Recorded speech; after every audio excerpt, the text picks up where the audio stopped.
안녕하세요. 제니스의 큐티 방송 시작합니다. 오늘은 열왕기상 2장으로 큐티하겠습니다. 다윗이 죽을 날이 임박함에 그의 아들 솔로몬에게 명령하여 이르되 내가 이제 세상 모든 사람이 가는 길로 가게 되었노니 너는 힘써 대장부가 되고 내 하나님 여호와의 명령을 지켜 그 길로 행하여 그 법률과 계명과 율례와 증거를 모세의 율법에 기록된 대로 지키라. 그리하면 내가 무엇을 하든지 어디로 가든지 형통할지라. 여호와께서 내 일에 대하여 말씀하시기를 만일 내 자손들이 그들의 길을 삼가 마음을 다하고 성품을 다하여 진실이 내 앞에서 행하면 이스라엘 왕위에 오를 사람이 내게서 끊어지지 아니하리라 하신 말씀을 확실히 이루게 하시리라. 스리야의 아들 요압이 내게 행한 일 곧 이스라엘 군대의 두 사령관 넬의 아들 아브넬과 예델의 아들 아마사에게 행한 일을 내가 알거니와 그가 그들을 죽여 태평시대에 전쟁의 피를 흘리고 전쟁의 피를 자기의 허리에 띤 띠와 발에 신은 신에 묻혔으니 내 지혜대로 행하여 그의 백발이 평안히 스올에 내려가지 못하게 하라. 마땅히 길르앗 바르실레의 아들들에게 은총을 베풀어 그들이 내 상에서 먹는 자 중에 참여하게 하라. 내가 내 형 압살롬의 낯을 피하여 도망할 때에 그들이 내게 나왔느니라. 바울인 베냐민 사람 게라의 아들 시므이가 너와 함께 있나니 그는 내가 마하나임으로 갈 때에 악독한 말로 나를 저주하였느니라. 그러나 그가 요단에 내려와서 나를 영접함으로 내가 여호와를 두고 맹세하여 이르기를 내가 칼로 너를 죽이지 아니하리라 하였노라. 그러나 그를 무지한 자로 여기지 말지어다. 너는 지혜 있는 사람이므로 그에게 행할 일을 알지니 그의 백발이 피 가운데 스올에 내려가게 하라. 다윗이 그의 조상들과 함께 누워 다윗성에 장사되니 다윗이 이스라엘 왕이 된 지 40년이라. 헤브론에서 7년 동안 다스렸고 예루살렘에서 33년 동안 다스렸더라. 솔로몬이 그의 아버지 다윗의 왕위에 앉으니 그의 나라가 심히 견고하니라. 하킷의 아들 아도니아가 솔로몬의 어머니 밧세바에게 나아온지라. 밧세바가 이르되 내가 화평한 목적으로 왔느냐. 대답하되 화평한 목적이니이다. 또 이르되 내가 말씀드릴 일이 있나이다. 밧세바가 이르되 말하라. 그가 이르되 당신도 아시는 바이거니와 이 왕위는 내 것이었고 온 이스라엘은 다 얼굴을 내게로 향하여 왕으로 삼으려 하였는데 그 왕권이 돌아가 내 아우의 것이 되었음은 여호와께로 말미암음이니이다. 이제 내가 한 가지 소원을 당신에게 구하오니 내 청을 거절하지 마옵소서. 밧세바가 이르되 말하라. 그가 이르되 청하건대 솔로몬 왕에게 말씀하여 그가 수넴 여자 아비삭을 내게 주어 아내를 삼게 하소서. 왕이 당신의 청을 거절하지 아니하리이다. 밧세바가 이르되 좋다. 내가 너를 위하여 왕께 말하리라. 밧세바가 이에 아도니아를 위하여 말하려고 솔로몬 왕에게 이르니 왕이 일어나 영접하여 절한 후에 다시 왕좌에 앉고 그의 어머니를 위하여 자리를 베푸니 그가 그의 오른쪽에 앉는지라. 밧세바가 이르되 내가 한 가지 작은 일로 왕께 구하오니 내 청을 거절하지 마소서. 왕이 대답하되 내 어머니여 구하소서. 내가 어머니의 청을 거절하지 아니하리이다. 이르되 청하건대 수넴 여자 아비삭을 아도니아에게 주어 아내로 삼게 하소서. 솔로몬 왕이 그의 어머니에게 대답하여 이르되 어찌하여 아도니아를 위하여 수넴 여자 아비삭을 구하시나이까. 그는 나의 형이오니 그를 위하여 왕권도 구하옵소서. 그뿐 아니라 제사장 아비아달과 스리야의 아들 요압을 위해서도 구하옵소서 하고 여호와를 두고 맹세하여 이르되 아도니아가 이런 말을 하였은즉 그의 생명을 잃지 아니하면 하나님은 내게 벌 위에 벌을 내리심이 마땅하니이다. 그러므로 이제 나를 세워 내 아버지 다윗의 왕위에 오르게 하시고 허락하신 말씀대로 나를 위하여 집을 세우신 여호와께서 살아계심을 두고 맹세하노니 아도니아는 오늘 죽임을 당하리라 하고 여호야다의 아들 분하야를 보내매 그가 아도니아를 쳐서 죽였더라. 왕이 제사장 아비아달에게 이르되 내 고향 아나돗으로 가라. 너는 마땅히 죽을 자이로되 내가 내 아버지 다윗 앞에서 주 여호와의 궤를 메었고 또 내 아버지가 모든 환난을 받을 때에 너도 환난을 받았은즉 내가 오늘 너를 죽이지 아니하노라 하고 아비아달을 쫓아내어 여호와의 제사장 직분을 파면하니 여호와께서 실로에서 엘리의 집에 대하여 하신 말씀을 응하게 함이더라. 그 소문이 요압에게 들림에 그가 여호와의 장막으로 도망하여 제단 뿔을 잡으니 이는 그가 다윗을 떠나 압살롬을 따르지 아니하였으나 아도니아를 따랐음이더라. 어떤 사람이 솔로몬 왕에게 아뢰되 요압이 여호와의 장막으로 도망하여 제단 곁에 있나이다. 솔로몬이 여호야다의 아들 브나야를 보내며 이르되 너는 가서 그를 치라. 브나야가 여호와의 장막에 이르러 그에게 이르되 왕께서 나오라 하시느니라. 그가 대답하되 아니라 내가 여기서 죽겠노라. 브나야가 돌아가서 왕께 아뢰어 이르되 요압이 이리이리 내게 대답하더이다. 왕이 이르되 그의 말과 같이 하여 그를 죽여 묻으라.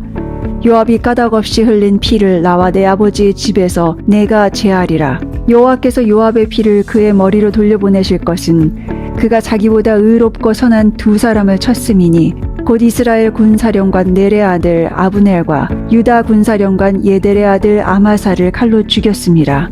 이 일을 내 아버지 다윗은 알지 못하셨나니 그들의 피는 영영이 요압의 머리와 그의 자손의 머리로 돌아갈지라도 다윗과 그의 자손과 그의 집과 그의 왕위에는 여호와께로 말미암는 평강이 영원히 있으리라. 여호야다의 아들 브나야가 곧 올라가서 그를 쳐 죽이매 그가 광야에 있는 자기의 집에 매장되니라. 왕이 이에 여호야다의 아들 브나야를 요압을 대신하여 군사령관으로 삼고 또 제사장 사독으로 아비아다를 대신하게 하니라. 왕이 사람을 보내어 시므이를 불러서 이르되 너는 예루살렘에서 너를 위하여 집을 짓고 거기서 살고 어디든지 나가지 말라. 너는 분명히 알라. 내가 나가서 기드론 시내를 건너는 날에는 반드시 죽임을 당하리니 내 피가 내 머리로 돌아가리라. 시므이가 왕께 대답하되 이 말씀이 좋사오니 내 주 왕의 말씀대로 종이 그리하겠나이다 하고 이에 날이 오래도록 예루살렘에 머무니라. 3년 후에 시므이의 두 종이 가드왕 마아가의 아들 아기스에게로 도망하여 간지라. 어떤 사람이 시므이에게 말하여 이르되 당신의 종이 가드에 있나이다. 시므이가 그 종을 찾으려고 일어나 그의 나귀에 안장을 지우고 가드로 가서 아기스에게 나아가 그의 종을 가드에서 데려왔더니 시므이가 예루살렘에서부터 가드에 갔다가 돌아온 일을 어떤 사람이 솔로몬에게 말한지라. 왕이 사람을 보내어 시므이를 불러서 이르되 내가 너에게 여호와를 두고 맹세하게 하고 경고하여 이르기를 너는 분명히 알라. 내가 밖으로 나가서 어디든지 가는 날에는 죽임을 당하리라 하지 아니하였느냐. 너도 내게 말하기를 내가 들은 말씀이 좋으니이다 하였거늘 내가 어찌하여 여호와를 두고 한 맹세와 내가 내게 이른 명령을 지키지 아니하였느냐. 왕이 또 시므이에게 이르되 내가 내 마음으로 아는 모든 악 곧 내 아버지에게 행한 바를 내가 스스로 아나니 여호와께서 내 악을 내 머리로 돌려보내시리라. 그러나 솔로몬 왕은 복을 받고 다윗의 왕위는 영원히 여호와 앞에서 경고히 서리라 하고 여호야다의 아들 브나야에게 명령하매 그가 나가서 시므이를 치니 그가 죽은지라. 이에 나라가 솔로몬의 손에 경고하여 지니라. 요압은 누구보다 강한 사람이었습니다. 다윗 시대를 함께 세워간 군대의 총사령관이었고 수많은 전쟁에서 승리를 이끌며 이스라엘의 확장을 이끌었던 핵심 인물이었습니다. 그는 충성스럽게 보였고 뛰어난 지략과 결단력을 가진 장수였습니다. 한 나라가 세워지고 안정되어가는 역사 속에서 분명 중요한 역할을 감당했던 사람이었습니다. 그러나 그의 인생의 끝은 너무나도 다르게 마무리됩니다. 요압은 자신의 판단과 감정에 따라 무고한 피를 흘렸습니다. 아브넬과 아마사를 죽였고 그것을 정당화하며 살아갔습니다. 그리고 결국에는 하나님의 뜻이 아닌 자신의 계산에 따라 아도니아의 편에 서게 됩니다. 겉으로 보기에는 충성된 삶처럼 보이지만 그의 삶의 중심에는 하나님이 아니라 자기 자신이 있었습니다. 같은 시대를 살았던 다윗을 떠올려 봅니다. 다윗 역시 죽음의 위협을 받으며 광야를 떠돌았습니다.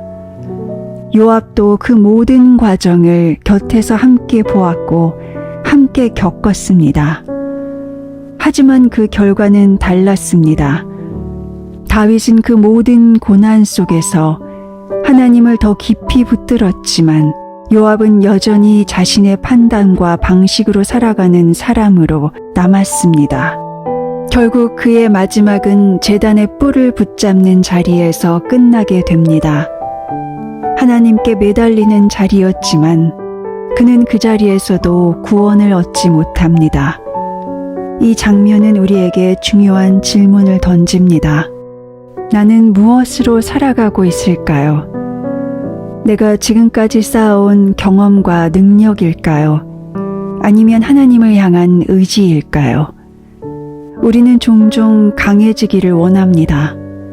더 잘하고, 더 능력있고, 더 흔들리지 않는 사람이 되고 싶어 합니다. 그러나 하나님이 우리에게 원하시는 것은 단순히 강한 사람이 되는 것이 아니라 강해질수록 더 하나님을 의지하는 사람이 되는 것입니다. 연약할 때는 자연스럽게 하나님을 찾게 됩니다. 하지만 어느 순간 우리는 경험을 의지하고 판단을 의지하고 결국 하나님 없이도 살아갈 수 있는 것처럼 행동하게 됩니다. 요압의 삶은 그것이 얼마나 위험한지를 보여줍니다. 겉으로는 하나님의 일을 하고 있는 것처럼 보일 수 있습니다. 하나님의 백성 가운데 있고 하나님의 나라를 위해 일하는 것처럼 보일 수 있습니다. 그러나 삶의 중심에 하나님이 없다면 그 끝은 결국 하나님과 상관없는 자리에 서게 됩니다. 오늘 저는 제 삶을 돌아봅니다. 저는 무엇을 붙잡고 있을까요? 저는 여전히 하나님을 의지하고 있을까요? 아니면 나의 경험과 판단을 의지하여 살아가고 있을까요? 하나님은 우리의 능력을 막지 않으십니다. 하지만 우리가 하나님 없이 살아가는 것을 결코 기뻐하지 않으십니다. 오늘도 제가 선택해야 할 것은 분명해집니다. 제가 쌓아온 것이 아니라 저를 붙드시는 하나님을 의지하는 삶, 그 삶을 선택하는 하루가 되기를 기도합니다.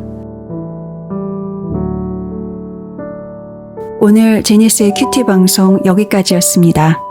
잊지 마세요. 예수님은 당신을 사랑하십니다.